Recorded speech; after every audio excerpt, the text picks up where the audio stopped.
Je vais du coup commencer la présentation. Donc effectivement aujourd'hui en termes d'objectifs, c'est un peu de vous donner, alors je ne sais pas forcément le niveau de connaissance que vous avez aujourd'hui sur l'outil, mais de faire un tour d'horizon un petit peu des possibilités que permet SAP des Moldau, pour montrer un petit peu tous les différents cas d'usage et qu'est-ce qu'on peut faire avec cet outil-là, dans le cadre d'un petit peu aussi de votre contexte, que ce soit sur un déploiement S4 ou un déploiement Allemagne par exemple, comme vous l'avez évoqué. Et donc à partir de là, voir comment vous, après la discussion est ouverte. Alors soit on aura le temps un petit peu aujourd'hui dans l'heure qui nous est dédiée d'échanger un petit peu sur le sujet, soit à l'occasion d'un autre échange pour voir un petit peu plus dans le détail éventuellement, propre à votre contexte, comment les choses peuvent avancer. Et effectivement, derrière, de vous montrer que finalement, c'est un outil relativement simple à appréhender et qui a un vrai, c'est pour ça ce que je disais juste en introduction, un accélérateur aujourd'hui sur les projets, que ce soit sur la conception, enfin la réalisation de la documentation et des supports, comme derrière, après, pour pouvoir capitaliser sur ce qui a été la connaissance et sur ce qui a été documenté pendant les projets. Donc avant ça, va peut-être Estelle, je te redonne juste la main quelques instants pour resituer s'il y a Oui, besoin un petit alors peu. c'est gentil, avec Grégory, on s'était posé la question si on reparlait des chiffres, mais comme on s'est vu, on a vu Anna récemment, c'était au cas où il y D'accord. avait d'autres invités qui venaient, mais finalement ils ne viennent pas, donc on passe rapidement sur les offres et puis la présentation. Donc je te redonne la main. Voilà, très bien. On organise 5 minutes qu'on avait Voilà. perdu. Donc aujourd'hui, effectivement, investir dans les meilleures solutions ne sert que si les utilisateurs l'adoptent. Alors effectivement, dit comme ça, c'est une vérité, on ouvre des portes déjà ouvertes. Pour autant, c'est important de le dire parce que c'est un peu le constat qu'on peut avoir aujourd'hui sur les projets, c'est que les projets sont aujourd'hui, quand on fait un projet informatique sur un système de gestion, SAP en particulier, on va dire que 75%, 80% des efforts sont orientés vers la solution technique en fait, et que finalement il va rester 15-20% qui sont dédiés toutes les activités, j'allais dire, connexes, que sont la conduite du changement, la communication, tout ce qui va autour pour accompagner ce déploiement. Et finalement, parfois, ce qui va faire que derrière, le projet va être un succès, que derrière les gens l'adoptent et que derrière, la finalité derrière ça, c'est que on a un retour sur investissement dans le cadre de l'utilisation de l'outil qui est maximisé, et ça repose complètement sur l'adoption des utilisateurs. Et ça, c'est un point important. Et parfois, ce qu'on peut constater aujourd'hui sur les projets, parce que l'effort financier, l'effort technique est principalement fait sur la solution, il y a une tendance à parfois à un peu minimiser ce qu'on peut proposer autour pour faciliter l'adoption des utilisateurs. Et l'autre constat aussi, c'est qu'il y a cet aspect-là sur les projets, mais ce qu'on peut constater c'est l'après-projet, où effectivement, avec le turnover, avec l'usage dans le temps, on constate aussi généralement une baisse alors en tout cas de connaissances. La connaissance se perd ou se centralise sur certaines personnes qui sont quelques personnes clés au sein de l'entreprise. Et du coup, on a aussi plus de mal à faire arriver, quand il y a des nouvelles personnes qui arrivent, à faire monter en compétence les nouveaux entrants, parce que derrière, on a la connaissance, s'est perdue, derrière, on n'a pas forcément documenté les processus, la solution, et du coup, on constate une érosion dans le temps de la compétence sur l'outil, et du coup, derrière, de la qualité aussi des données qui sont saisies au niveau des différents métiers, sur les différents processus. Et derrière aussi, on peut constater, du coup, à part la phase projet, où à un moment donné, potentiellement, on aura fait l'effort de documenter, après cet effort-là, malheureusement, s'il n'y a pas derrière un processus qui est mis en place et des outils qui sont mis en place, on constate que justement, après, il y a un écart qui se creuse entre, à un moment donné, un instant T qui a été la mise en place du projet, et puis une fois que la solution vit, au bout de 1, 2, 3, 4, 5 ans, où effectivement, on a des écarts entre une base documentaire et la réalité, à un moment donné, de ce qui se passe dans les processus, dans la solution. Donc aujourd'hui, effectivement, SAP Enable Now est un des outils qui permet justement, sur lequel une des briques sur lesquelles on peut s'appuyer pour pouvoir répondre un peu à ce constat aujourd'hui, puisqu'on va pouvoir, au-delà de ça, au-delà de pouvoir documenter à un moment donné une solution, de pouvoir aussi s'appuyer là-dessus pour avoir, et ce qui est pour le coup, je veux dire, un vrai avantage, une proximité par rapport à la documentation. Ça, on le verra plus tard, c'est qu'aujourd'hui, généralement, on construit souvent des référentiels de base documentaire par rapport à la solution. C'est très bien. Après, il faut que les gens puissent y accéder facilement. Et aujourd'hui, avec un outil comme SAP Enable Now, on va pouvoir justement pousser au plus près de l'apprenant les contenus. Pour qu'ils soient directement disponibles, notamment sur la production, d'une part, et aussi un outil comme celui-ci, parce que on va le voir, c'est un outil qui est standardisé, qui va permettre justement de faire de l'industrialisation et de gagner du temps à ce moment-là dans la conception et dans la réalisation de la documentation. On va pouvoir gagner du temps sur la production de la documentation, et aussi, parce qu'on va le voir, c'est un outil qui permet d'avoir différents formats de sortie et du coup, d'avoir derrière dans l'utilisation, une utilisation pour former aussi les gens, et on va pouvoir utiliser des modalités différentes en fonction de la manière dont on va publier le contenu. Et pour le coup, ça permet justement d'avoir aussi de gagner des coûts, de réduire les coûts en formation, parce qu'on va pouvoir s'appuyer sur des supports, j'allais dire, de formation multimédia et digitalisés qui vont permettre justement à ce moment-là d'être sur des marches un peu plus, un peu le terme à la mode qui est blended learning, sur des formats mixtes de formation avec à la fois du présentiel et du contenu multimédia e-learning. Et aujourd'hui, effectivement, aussi l'un des avantages de la solution, c'est que c'est une solution dite agnostique, c'est-à-dire en fait, ça ne marche pas que sur SAP, ça marche très bien sur SAP, le monde SAP, mais ça marche aussi sur d'autres applications. Là, vous verrez quelques exemples que j'ai préparés. Ça marche aussi sur du Excel, sur des applications qui marchent sur des navigateurs, des applications web, que ce soit Chrome ou Internet Explorer. On n'est pas limité à ce niveau-là. N'hésitez pas à m'arrêter si vous avez des questions. On est là pour ça. Donc aujourd'hui, SAP Enable Now. Donc effectivement, SAP Enable Now, pardon. Ce que ça va permettre, la clé, c'est vraiment le point de départ, c'est l'enregistrement. À un moment donné, alors dans SAP d'une transaction ou d'une application, si on est sur du S4 avec une interface Fiori, ou n'importe quel flux qu'on va enregistrer dans une application, et de pouvoir générer à partir de cet enregistrement unique, de pouvoir générer la documentation et des simulations notamment. Et ce que je disais, ce qui est intéressant aussi avec SAP Enable Now, c'est à un moment donné de pouvoir rendre ce contenu-là disponible directement dans l'application. Et aussi, on va pouvoir aussi, à partir de cet enregistrement, pouvoir proposer et construire aussi, repackager, si c'est pour faire un terme un peu barbare, repackager le contenu pour pouvoir le proposer, ce qu'on appelle des e-books. Je vais parler de e-learning, de module e-learning, si ça vous parle peut-être un peu plus, pour créer des parcours de formation qu'on va pouvoir à un moment donné pousser auprès des utilisateurs. Donc, ce que je disais, effectivement, aujourd'hui, le principe de fonctionnement, c'est on va enregistrer une transaction, c'est une source unique une source unique où on va enregistrer une transaction SAP, et à partir de là, de cette source unique, on va pouvoir diffuser, publier ce contenu-là sous différents formats, donc soit de la documentation, donc c'est-à-dire des manuels, des modes opératoires, par exemple, au format Word ou PDF, par exemple, des simulations. Quand on parle de simulation, ça va être généralement sous les 3 modes qu'on a en standard dans SAP Enable Now, qui sont la démonstration, ce que je vais appeler une démonstration guidée et un mode exercice, où là, je reviendrai plus tard donc, pour montrer de quoi il s'agit. Ce qu'on appelle aussi le support à la performance, donc ça aussi, je ferai une petite illustration qui est d'avoir directement le contenu, un contenu qui est contextualisé à l'écran dans lequel on est et qui va être directement accessible depuis la production. Et après, un certain nombre d'autres choses aussi qu'on pourra proposer, qui vont permettre aussi à un moment donné d'accélérer et de gagner du temps, notamment sur les phases projet. Alors ça dépend aussi si vous avez un outil typiquement comme HPQC, donc il y a un outil de gestion de campagne de test.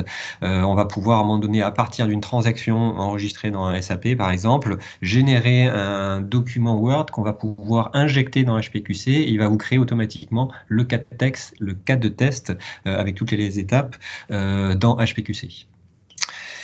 Et également, on le verra, on l'a de fait avec SAP Enable Now, la possibilité d'avoir un site référentiel où on retrouve l'ensemble de la documentation qui a été produite et votre support qui viennent documenter une solution qu'on peut retrouver et centraliser sur un même endroit et proposer aux utilisateurs.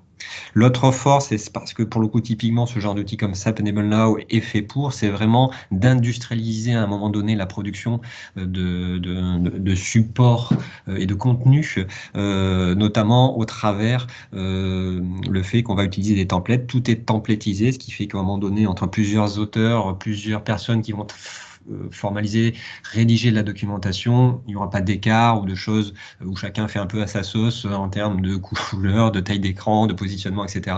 Tout est templétisé, que ce soit au niveau des modes opératoires ou des simulations ou sur les autres formats qui sont proposés. On définit des modèles une fois pour toutes pour un projet et après, une fois que les auteurs font leur enregistrement, viennent enrichir leur enregistrement, ils n'ont plus qu'à publier selon les modèles qui ont été définis et tout est standardisé.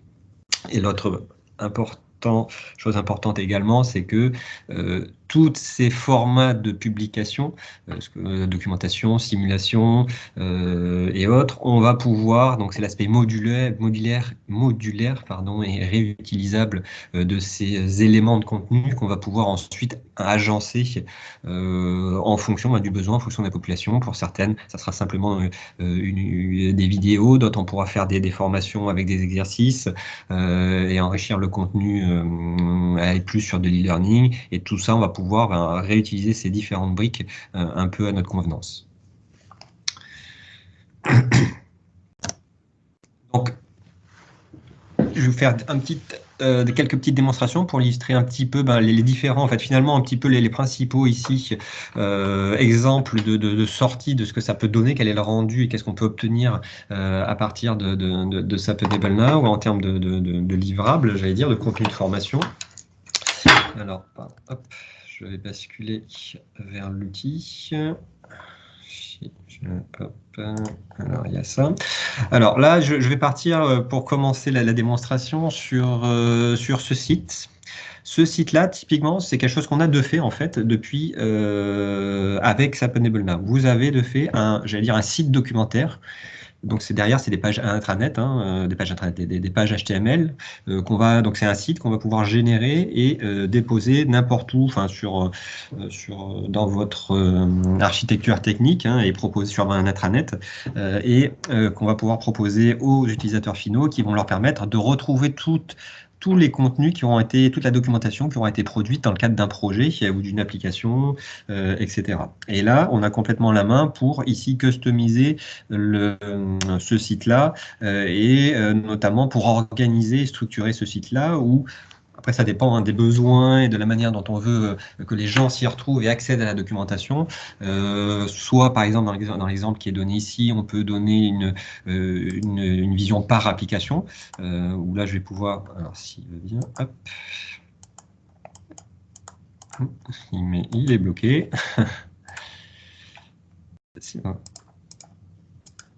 Alors, attendez, je vais peut-être le relancer. Ça, moi aussi, j'ai des petits problèmes a priori.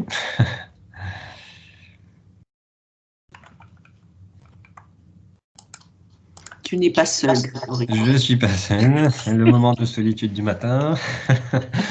Alors, je vais relancer Je vais le relancer différemment. Alors, attendez. Hop. Ah. Mauvaise manip.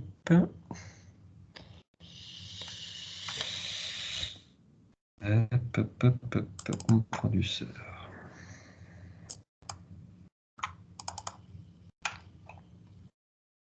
Alors, je ne sais pas si vous voyez toujours mon écran. Oui. Oui. Alors, juste là, ce que je suis en train d'ouvrir, c'est ce qu'on appelle le produceur. C'est un des composants de SAP Enable Now et c'est là où on produit tout le contenu, hein. Donc là, j'ai simplement fait un preview de ce que j'avais préparé pour aujourd'hui. Donc ça doit marcher. Voilà, ça marche. Donc ce que je disais, donc on va pouvoir à un moment donné avoir ce site-là par défaut et pouvoir le déposer sur un intranet et pouvoir proposer une arborescence en fonction de la manière dont on veut que les gens accèdent à l'information, soit ici par application, donc on peut avoir, voilà, retrouver par application, SAP, ici Word, Excel, ou si on le veut par profil, métier, les acheteurs, comptables, fournisseurs, voilà, quelques exemples. C'est des manières de proposer et d'organiser le contenu. Donc ça fait partie des choses que généralement on voit un peu en amont avant de travailler et de se lancer sur SAP Enable Now, de se dire il y a quand même une réflexion par rapport à quel est mon besoin et comment je vais organiser mon contenu, quel type de contenu je veux proposer et derrière comment je veux structurer et mettre à disposition ce contenu à mes utilisateurs.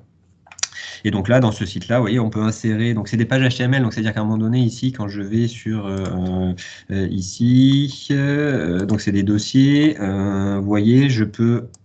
Là, je descends dans l'arborescence. Là, j'ai un objet qui est une transaction que j'ai enregistrée. Ici, la création d'une purchase request, donc d'une demande d'achat, ou c'est un site HTML. Donc, je vais pouvoir avoir inséré ici. Alors ici, j'ai inséré une image, mais ça pourrait être des liens du texte que je peux rattacher ici à cet objet-là dans ma structure, à mon objet ici, qui est en fait mon enregistrement. Et ce que je disais, cet enregistrement-là, du moment que j'ai enregistré ma transaction, j'ai de fait plusieurs formats de sortie et qui sont par défaut, quand je crée, ici, la démonstration, le mode alors ce qu'on appelle practice, c'est le mode de ce que j'appelle démo guidé et le mode test. Donc, juste pour faire illustrer de quoi on parle, donc une démo, pour le coup, c'est une démo. C'est plus, on va dire, le terme qu'on peut utiliser, c'est plus une vidéo. Donc, je suis dans la transaction et là, j'ai des messages qui m'expliquent comment ici, donc ici, c'est saisir une purchase requisition, une demande d'achat et qui, voilà. Là, je ne fais rien. C'est une vidéo, mode vidéo. Ça se déroule et on me montre comment il faut faire dans l'application. Et potentiellement, parfois, j'ai des messages métiers qui sont rajoutés pour compléter et donner des règles de gestion et d'utilisation de certains objets dans l'application, dans la transaction. Voilà, là j'étais en mode démo, j'ai rien touché, c'est de la vidéo, ça se déroule tout seul. C'est un des formats par défaut qu'on peut avoir. Je vais fermer. L'autre mode, c'est le mode dit practice. C'est la même chose, c'est la même simulation, sauf que dans ce cas-là, je suis guidé et je dois réaliser pas à pas les actions dans l'outil. Donc là, il me dit, bon voilà, pour remplir, il y a des champs qui sont obligatoires. Ok, je passe le message. Il me dit, voilà, allez-y, commencez par enseigner l'article. Donc, et là, c'est à moi, c'est moi qui dois saisir. Donc, je suis dans une simulation. Je suis pas sur SAP, je suis dans la démonstration, dans la simulation. Par contre, c'est à moi de réaliser ici la saisie, de cliquer dans le champ et de remplir. Alors, j'ai oublié le nom, c'est pas grave. Hop, je suis en mode, pardon, j'ai le clavier qui est resté en anglais. Voilà, alors j'ai cliqué à côté, il me met qu'il y a une erreur, c'était pas la valeur attendue, donc il me guide si jamais je fais une erreur. Je vais passer à l'étape suivante. Ensuite, il faut que je renseigne la quantité, donc je clique dans le champ, je renseigne 3, donc ça c'est moi qui le fais, et ainsi de suite. C'est à moi de réaliser pas à pas les différentes actions et je suis guidé par l'outil. Donc ça c'est le mode practice. Je vais me faire avoir en fermant. Je reviens ici. J'étais dans cette transaction. Et ensuite, il y a le mode test. Le mode test, c'est voilà, c'est toujours la même transaction, sauf que là, on est en mode exercice, où là, je vais avoir ici, vous voyez la petite fenêtre qui s'affiche, qui me donne en fait toutes les données nécessaires pour la réalisation de l'exercice. Donc ici, c'est pour passer une demande d'achat pour tel code article, avec telle quantité, à telle date, sur telle division et avec tel groupe d'achat. Et donc là, pour le coup, voilà, j'ai ce petite fenêtre qui me dit ce qu'il faut que j'utilise comme données. Là, c'est à moi, je suis libre. On ne me guide pas dans la transaction. C'est à moi de le faire de manière complètement libre. Donc là, je saisis, toujours en mode simulation. C'est moi qui réalise. J'ai un petit message qui me dit que c'est OK. Je pourrais enlever ce message-là, hein, ça fait partie des choses que je peux paramétrer, et je saisis, donc là c'est moi qui fais tout, et à la fin, alors si je me trompe, il me dit qu'il y a un souci, je peux passer. Et à la fin, comme c'est un mode exercice, alors je vais y aller, je vais passer, poursuivre, plainte, c'était 1000, ok, et là, 100, voilà, la suite, poursuivre. C'est enregistré, ok, et voilà, il me dit, et à la fin, donc là, il y a un pourcentage qui est par rapport à un nombre d'actions qui étaient à réaliser. Sur les 18 actions qu'il fallait faire, j'en ai fait 12 correctement, grosso modo, et ça peut me permettre, voilà, à un moment donné, proposer un exercice, de remonter cette note ou pas, parce qu'on peut la remonter aussi, parce que SAP Enable peut servir, j'allais dire, de plateforme de formation de type LMS, puisqu'on est les contenus qui sont déposés sur SAP Enable Now peuvent être suivis. Donc, on peut remonter un temps une progression et un score. Si typiquement on a proposé à un moment donné un mode test comme celui-ci, on peut remonter un score et du coup un score de passage par rapport à un exercice donné. Et également, on peut créer des quiz avec SAP Enable Now et pouvoir remonter un score également de ce quiz-là et avoir une certification à l'issue de ce quiz. Voilà, oups, j'ai encore fermé. Donc ça fait, voilà, c'était les trois modes principaux qu'on va retrouver ici aujourd'hui en termes de publication, test. Et de fait aussi également, on a, vous voyez en bas, rattaché à mon objet ici, hein, donc on a les différents formats de sortie en mode de simulation, donc démo, practice, test, mais aussi on a les modes opératoires. Ici, qui sont disponibles et rattachés à cet objet-là. Si j'ouvre ici le standard document. Alors, donc, ça, c'est des documents, on a la main pour justement définir des templates. Et on a plusieurs types de documents qui ont des mises en forme plus ou moins différentes, plus ou moins synthétiques. Ça peut être comme celui-ci qui est proche d'un mode opératoire, d'autres sont sur 2 colonnes.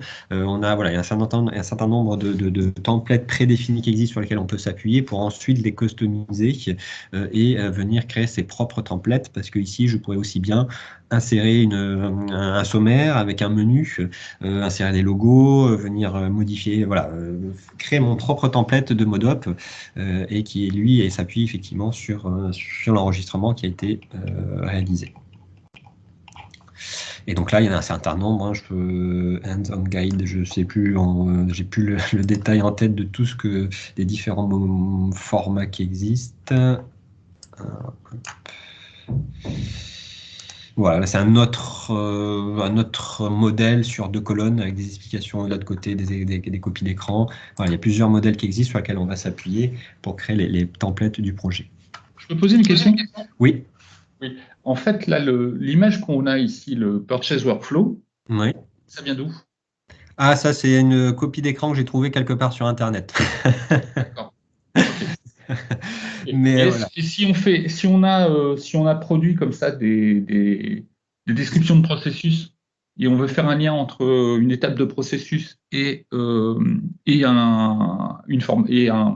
guide, c'est possible? C'est possible. Alors, il y a un exemple, je peux vous montrer. Alors, je l'ai dû le faire sur celui-ci. Alors, c'est un truc un peu plus simple, mais vous avez un flux ici qui est voilà, modélisé. Et je vais pouvoir aussi, sur ce flux-là, pouvoir créer des interactions. Je passe là-dessus. J'ai une petite fenêtre qui va me dire, bah voilà, la demande d'achat qui précise ce que c'est qu'une demande d'achat, ou sur la validation. Donc ça, c'est des interactions que je peux positionner ici sur une page comme celle-ci. Hein. Et si je clique, je vais pouvoir lancer directement ici la démo selon l'un des modes que j'aurais choisi. Hein. Ici, c'est en mode vidéo, si je dis pas de bêtises. Voilà, là, c'est la mode vidéo qui se joue toute seule.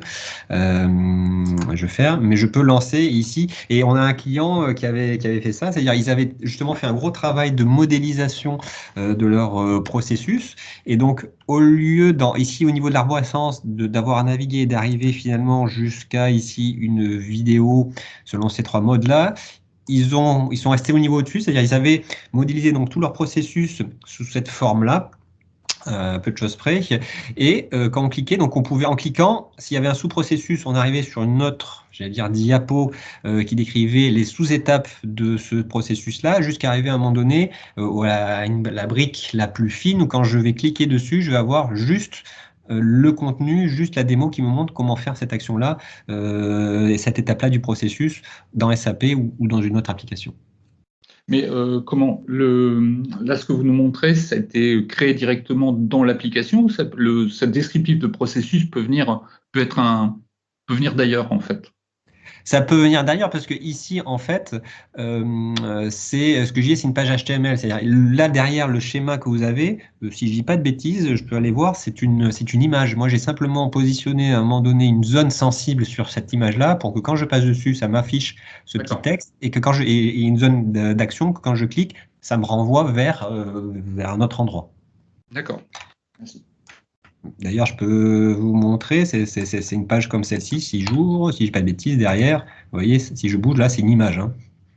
Tout ça, c'est une image, et derrière, j'ai positionné tout simplement ici, vous voyez, une zone sensible qui dit que quand je passe là-dessus, ça m'affiche cette zone-là, et sur cette zone sensible, ça envoie aussi, si je clique, vers ce que je veux, en fait. Ça pourrait être un lien vers une page de votre intranet sur un sujet quelconque, enfin, là où il existe déjà de la documentation, et je pourrais lier les choses de cette manière-là.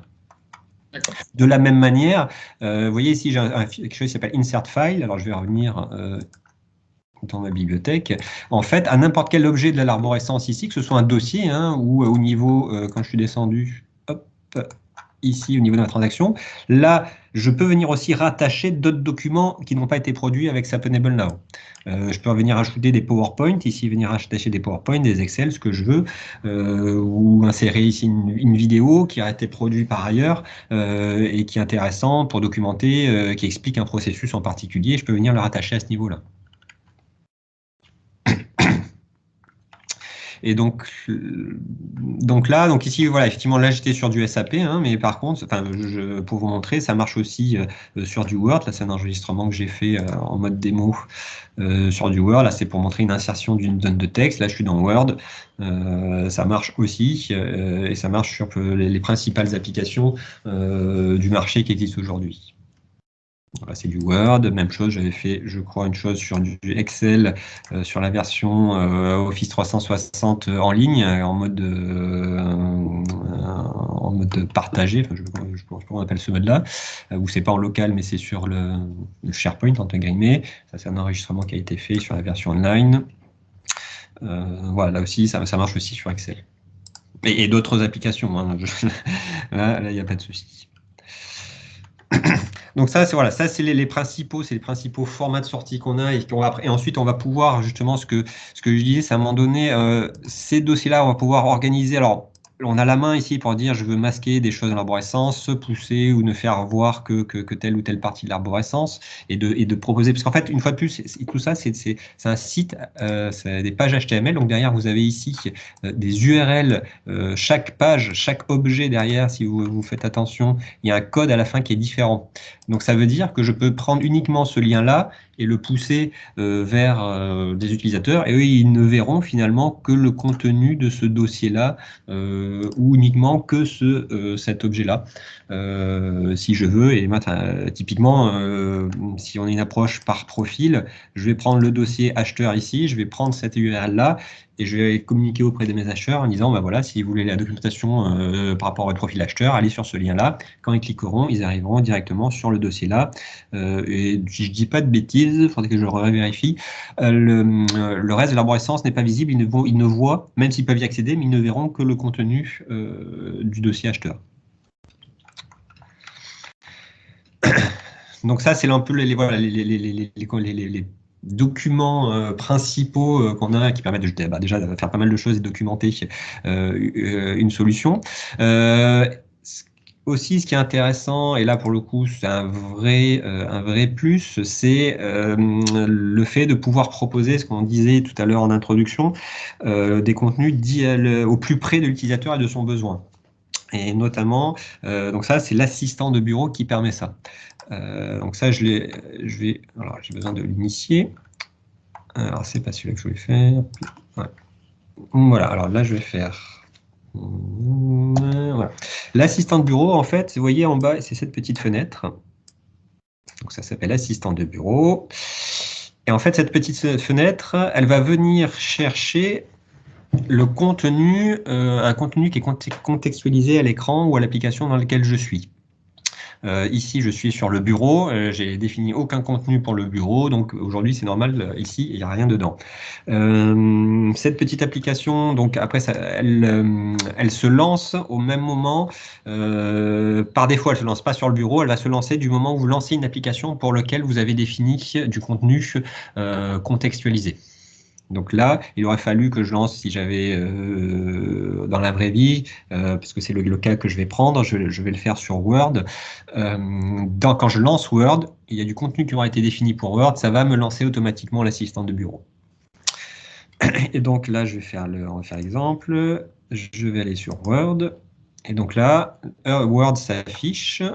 Alors je vais aller sur un document vierge. Voilà. Et là, on constate, vous voyez, il y a quelque chose qui est apparu dans l'assistant de bureau. C'est parce que j'ai défini ici pour Word et pour l'onglet accueil, j'ai défini un contenu.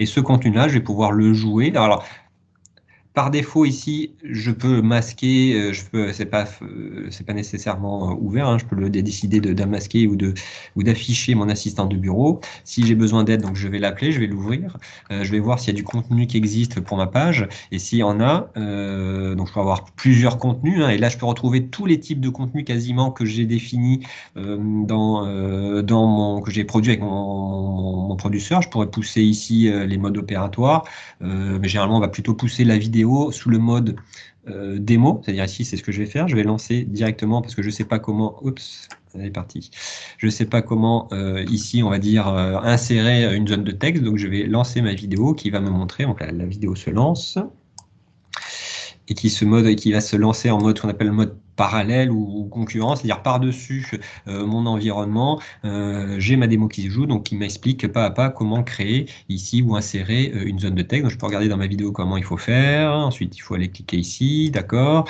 et après je retourne en production, ici dans mon Word, et faire la même chose, insertion, zone de texte, et suivre pas à pas les indications de la vidéo.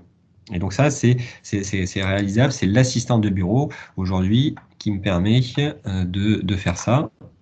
Vous voyez, quand j'étais sur, je reviens, vous voyez, là j'ai changé d'onglet, là je suis l'onglet dessin, ça disparaît. Ça n'est que là où j'ai décidé que ce contenu-là apparaîtra. Et ici, j'ai dit, il apparaîtra quand je suis sur l'onglet accueil ou insertion, si je ne dis pas de bêtises.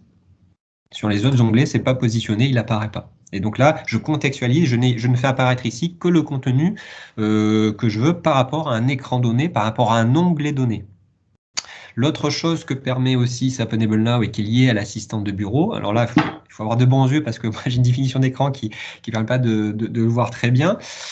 Alors je vais me positionner sur, hop, voilà, je suis sur l'onglet dessin, je reviens sur accueil. Est-ce que vous voyez ici en haut, là, il y a un petit point d'interrogation? Oui, en fait, voilà, alors il est tout petit, mais ça, c'est moi qui l'ai positionné. C'est-à-dire, avec SAP Enable Now, j'ai défini, en fait, et ça, typiquement, c'est quelque chose qu'on utilise pour quand on met en place des change requests et des évolutions sur SAP ou sur un système, de se dire, je vais pouvoir mettre en avant les nouveautés, les changements sur l'application. Et typiquement, ici, j'ai positionné ce petit point d'interrogation sur le champ ici de police. Et si je passe dessus, je vais avoir un petit message qui me dit, bon, voilà, une nouvelle police de caractère désormais disponible. Mais ça pourrait être autre chose, hein, dans SAP, un nouveau code mouvement ou une nouvelle règle de gestion qui s'applique par rapport à un processus ou une transaction dans SAP, je vais pouvoir, ou une nouvelle fonctionnalité, un nouveau bouton qui a été mis en place, que sais-je, on va pouvoir à un moment donné pousser des messages contextualisés qui vont être il y a trois niveaux en fait de contextualisation avec SAP Enable Now. C'est soit au niveau, comme c'est le cas ici, d'un champ, d'un objet à l'intérieur d'un écran, je vais pouvoir attacher du contenu, soit au niveau ici d'un écran, c'est-à-dire grosso modo d'un onglet, ici, dans un écran donné, une transaction donnée. Quand je rentre dans une transaction, par exemple, je vais pouvoir avoir un message qui va s'afficher quand je rentre dans la transaction, ou avoir aussi poussé un message au niveau de l'application. C'est-à-dire, dès que je lance SAP ou dès que je lance Word, je vais avoir un message d'information relatif que je vais pouvoir pousser. Par exemple, un exemple, ça pourrait être, je rentre dans SAP et j'ai un message qui va être du type, attention, il y a une maintenance ce week-end de telle heure à telle heure. Voilà, c'est le type de message qui est au niveau application que je peux aussi pousser. Ou de dire tout simplement, il y a une nouvelle montée de version et voici les transactions concernées. Et ça peut être un message qui apparaît quand je rentre dans SAP. Et donc ça, tout ça est généré à partir de l'assistant de bureau où je vais pouvoir contextualiser, soit pousser du contenu déjà produit à ce niveau-là, comme on l'a vu ici, soit pousser ici, créer du contenu spécifique que je vais rattacher à un moment donné à des objets dans l'écran ou sur un onglet donné. Et un des modes aussi, alors là, j'ai pas pu le faire sur cet exemple-là, mais ici, c'était le mode démo, c'est-à-dire quand j'appuie, il me lance une fenêtre qui me montre en parallèle ce qu'il faut que je fasse. Je pourrais avoir la même chose, mais pour être guidé directement dans l'application. C'est-à-dire qu'au lieu d'avoir l'écran par-dessus, j'aurais une petite zone de surbrillance qui viendrait pointer sur, donc dans le cas d'insérer une zone de texte, qui viendrait me dire cliquez sur insertion. Donc, et donc là, j'aurais eu une mise en évidence ici sur l'onglet insertion, mais je suis guidé directement dans l'environnement de production, directement dans mon application. Alors du coup, pour ça, pour vous le montrer, je vais basculer sur une autre démo. Justement pour montrer aussi que là on avait vu, donc ça marche sur SAP, ça marche sur ici de l'Office, ça marche sur d'autres choses, mais ça marche aussi sur du S4. Je vais revenir sur, alors S4 il est ici, voilà, je suis sur, c'est pas celui-là que je veux, attendez, je vais d'abord fermer l'assistant de bureau, voilà. Je reviens sur du S4, et en fait sur S4, vous avez l'équivalent, on appelle ça le web assistant, c'est spécifique, donc sur un interface S4, donc S4 Fury, je précise, l'assistant de bureau que je vous ai montré, qui lui est valable pour toutes les applications, pour du S4 HANA Fury, c'est embarqué dans l'application. Et typiquement, donc là je vais aller sur, donc je suis dans une interface Fury, et dans l'interface Fury, s'il veut bien, voilà, je reviens sur la page, sur la home page. Vous avez ici une petite icône loop ou aide, pardon. Et quand je clique sur cette aide, ça m'affiche ou pas l'équivalent d'assistant de bureau, mais qui s'appelle ici le web assistant, qui est ce petit bandeau qui s'affiche en bas de l'écran, qui apparaît, que j'active ou que je désactive, et qui va venir me proposer du contenu spécifique à l'écran dans lequel je suis. Par exemple, je vais rentrer ici dans une tuile, dans une application sous S4, la gestion ici des temps. On va dire que c'est la première fois, je ne sais pas comment on fait pour la réalisation des temps, on fait la saisie des temps dans cette application. Je vais aller chercher, alors pour le coup, il a disparu, tout à l'heure il était.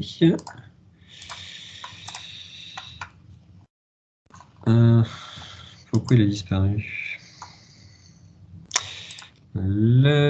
Ça a disparu, c'est dommage.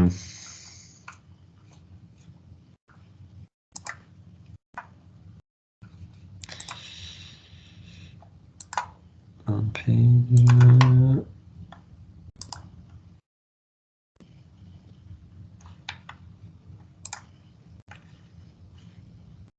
Le bouton aide a disparu.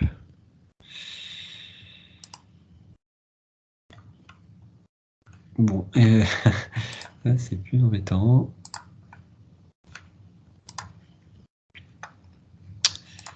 Pourquoi je n'ai plus le bouton aide? Parce que... Alors si je vais dans... Ah, le voilà. En fait, c'est ce petit bandeau ici. Si je clique, là, il apparaît. Je ne sais pas pourquoi il a disparu. Quand je clique, ça me fait apparaître donc la petite bande qui est là. Et là, en cliquant dessus, vous voyez, je retrouve... Oups, là, il redisparaît. Je ne sais pas ce qui se passe. Quand je clique là-dessus, vous voyez ce qui apparaît ici, c'est l'équivalent de ce que j'avais tout à l'heure dans l'assistant de bureau, où je vais pouvoir lancer ici une démonstration qui a été définie. Voilà, ça va sur la saisie des temps. Donc ça, c'est les contenus qui ont été développés. C'est une vidéo qui a été développée ici. Voilà, on retrouve le même système où là, on me montre une démo. Alors là, le format qu'ils ont développé. Voilà.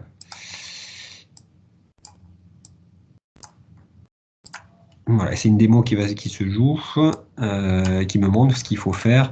Je ne sais plus ce que j'ai choisi, mais c'est une démo qui est jouée, donc je peux la fermer. Et donc là, c'est tout le contenu du contenu qui a été produit avec SAP Enable Now que je peux proposer ici au travers de cet assistant de bureau qui est propre à Fiori, et aussi avoir alors, ce qu'on appelle ici les petits messages. Tout à l'heure, le petit point d'interrogation que j'avais positionné sur mon Word, je le retrouve ici à travers de ces messages-là. En cliquant ici, il m'indique les endroits où moi je vais positionner dans S4 de l'aide. Ici, c'est sur le bouton loop. Si je clique ici, ça va être sur le champ de recherche. Et donc là, j'ai un certain nombre de choses ici en cliquant avec des informations que je vais pouvoir pousser, qui m'expliquent un certain nombre de choses, des opérateurs de recherche, un certain nombre de choses, et pointer quand ça a été fait sur des zones spécifiques de l'écran sur lesquelles j'ai positionné des messages. Et notamment, je vais aussi pouvoir avoir ce qu'on appelle la notion de guided tour, de tour guidé. C'est la même chose que les démos, mais c'est ce que je vous disais tout à l'heure. Si je clique là-dessus, en fait, je vais prendre... Il faudrait plutôt que j'aille sur l'application. J'espère que le point d'interrogation va rester. Voilà. Ah, il disparaît. Je ne sais pas pourquoi il redisparaît à chaque fois.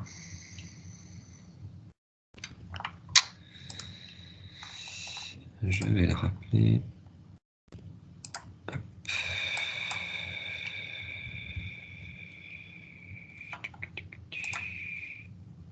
Bon, mon point d'interrogation a disparu. Je voudrais bien vous montrer le...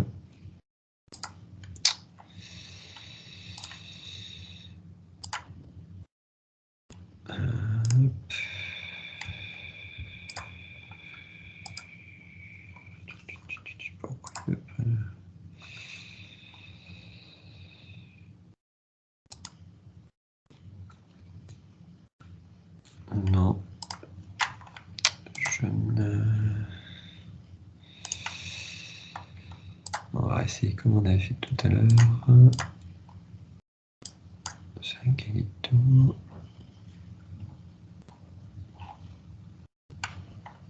Non, j'arrive plus à la rappeler. Je ne sais pas ce qui se passe là-dessus.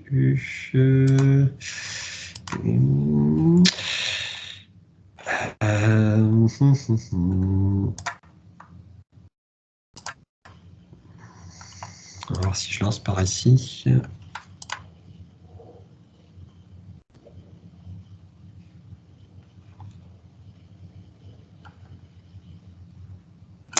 Il me propose plus. Bon, du coup, je n'arriverai pas à vous le montrer. En tout cas, on peut être guidé directement à travers de ce web assistant, qui est l'équivalent du desktop assistant, mais directement dans l'interface. Dans l'interface Fiori de S4. Par défaut, vous avez déjà de la document standard et de l'aide en ligne contextualisée qui existe. C'est l'aide standard. Et ce que vous permet SAP Enable Now, c'est à un moment donné de pouvoir d'avoir la possibilité de modifier ce contenu et de customiser cette aide standard directement dans l'interface S4. Donc aujourd'hui, alors je vais revenir sur la présentation. Donc là, on a fait le tour, grosso modo, des principales formats et de comment on peut utiliser SEN. Donc la partie à créer la documentation, un espace documentaire dans lequel on va pouvoir retrouver de la documentation des contenus sur différents formats, qu'on va pouvoir aussi mettre en forme au travers un petit peu du site qu'on a vu tout à l'heure. Et pouvoir aussi lier ça et venir y rajouter d'autres éléments, d'autres contenus non produits avec SAP Enable Now, d'une part, et d'autre côté, l'assistant de bureau qu'on peut aussi proposer pour pousser directement le contenu aux utilisateurs directement en production au travers de l'assistant de bureau. J'arrive plus à mettre... Voilà. Aujourd'hui aussi en termes par rapport à ça, en termes de démarche et de mise en œuvre, généralement, ça se passe en plusieurs étapes. Généralement, ce type d'intervention sur laquelle nous on intervient, qui est d'abord, il y a une première phase un peu de cadrage, d'abord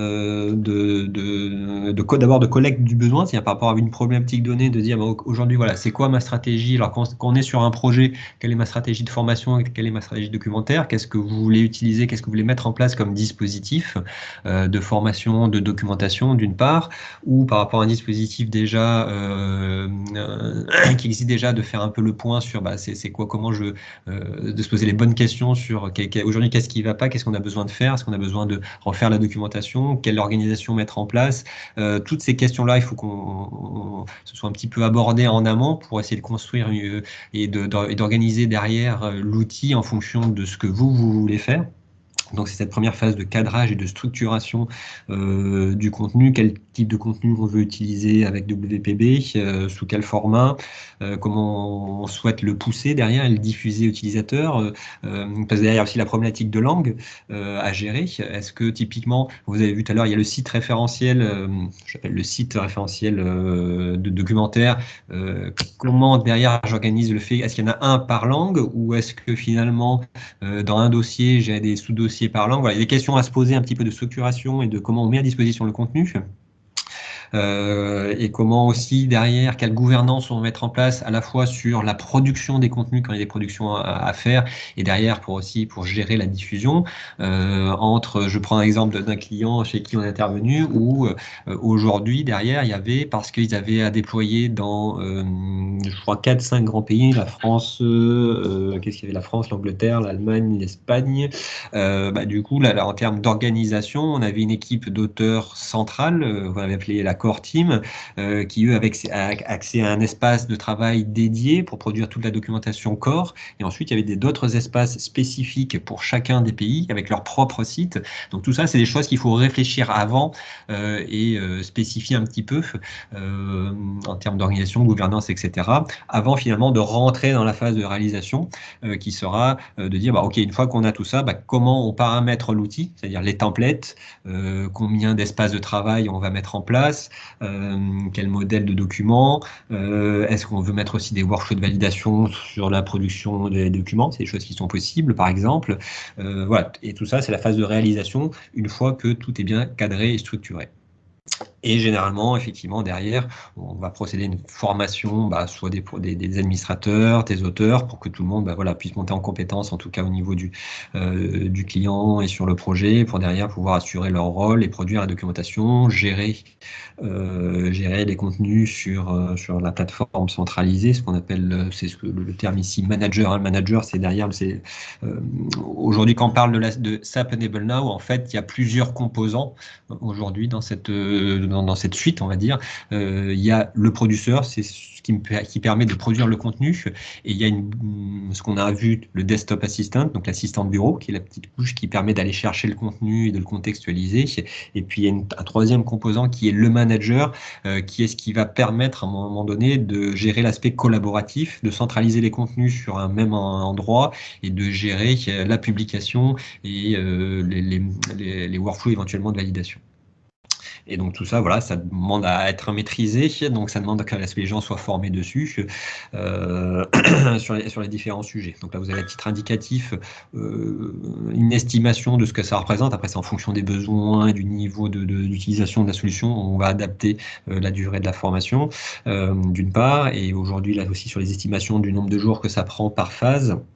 Sur une phase de cadrage, effectivement, on est de 1 à 2 jours. Parfois 3 si vraiment c'est quelque chose de très complexe, mais on est plutôt sur de l'ordre de 1 à 2 jours pour collecter le besoin, structurer, imaginer comment on peut mettre en place la solution et la gouvernance qui va avec, et les processus de gestion, d'une part. Ensuite, 1 à 3 jours pour réaliser les paramétrages nécessaires en fonction de ce besoin, de ce qui aura été défini. Et après, les formations en fonction du besoin, c'est 1 à 4 jours en fonction des différents composants sur lesquels il faut former les utilisateurs. Enfin, en tout cas, les gens qui seront des des formateurs, des auteurs et des administrateurs de la solution. Et enfin, après, c'est en fonction aussi du besoin. On va pouvoir, soit nous, ça nous arrive au début en tout cas, de produire d'abord principalement et de faire monter les gens en compétence sur le sujet, et puis progressivement de laisser la main en termes de réalisation, où au départ on réalise beaucoup et le client réalise un petit peu, et jusqu'à arriver à une situation où c'est l'inverse, où le client réalise beaucoup et nous on est plus là juste en coaching pour aider le client à s'approprier et approfondir un petit peu sa connaissance sur l'outil. Une question. Oui. Le paramétrage de SAP Enable Now, c'est vous qui le faites? Vous le faites avec nous? Ça se passe comment en fait? Bah, généralement, on le fait avec vous, mais ça fait partie. Alors là, effectivement, la phase de formation, je l'ai mis après.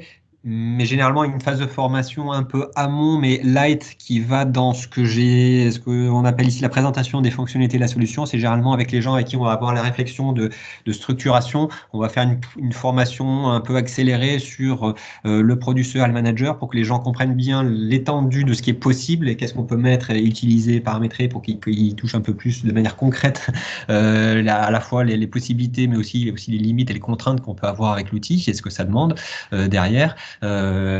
Justement, et pour que, alors après, soit les gens se sentent finalement assez à l'aise par rapport à ça et on les forme pour de bon, et après c'est eux qui font les paramétrages.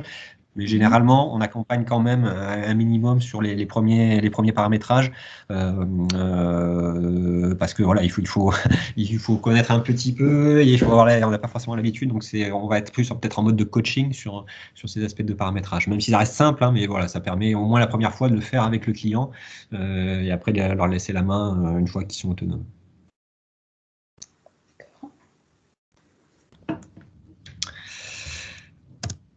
D'accord. Là, alors effectivement, alors je ne vais pas revenir à l'offre pas à pas. C'est juste que derrière, effectivement, aujourd'hui, c'est comme ça qu'on l'approche. Je vérifie. Je vais passer directement à celle-ci. C'est que l'outil en tant que tel ne vaut que si derrière, effectivement, on l'utilise, qu'on produit la documentation, mais surtout pour l'après. Et l'après, c'est surtout que comment dire, que les processus soient mis en place pour continuer à faire vivre la documentation et la documentation autour de la solution. Et donc, ça demande à mettre en place aussi une organisation.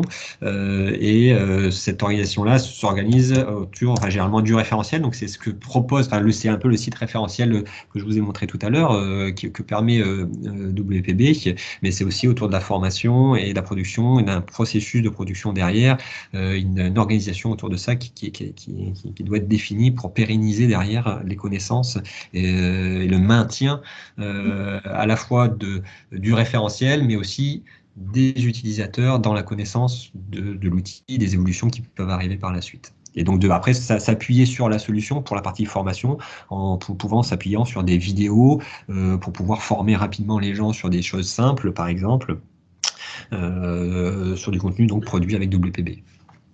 Et donc aujourd'hui, nous, effectivement, c'est un peu ce que je disais tout à l'heure en termes d'approche et de type d'intervention par rapport à la mise en œuvre qu'on a évoqué juste avant en 4 étapes. Effectivement, nous, on intervient, ça dépend du besoin, soit on intervient sur toutes les phases, c'est-à-dire on vous aide de A à Z à finaliser, à exprimer votre besoin sur ce qui doit être mis en place, à paramétrer d'après dans l'outil et à vous accompagner, à vous former. Soit on peut intervenir plus ou moins ponctuellement, soit pour du renfort à un moment donné en coaching pour vous aider à prendre en main l'outil, soit pour encadrer parce que sur un projet, il y a besoin de structurer un petit peu l'approche et de vous accompagner dans la réalisation. On peut aussi intervenir sur cet aspect-là, comme venir faire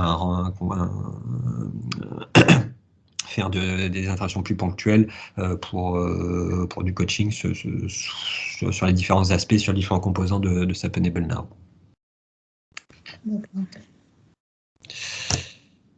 Voilà, je pense qu'on a tenu le timing. Si vous avez des questions par rapport à ça, n'hésitez pas.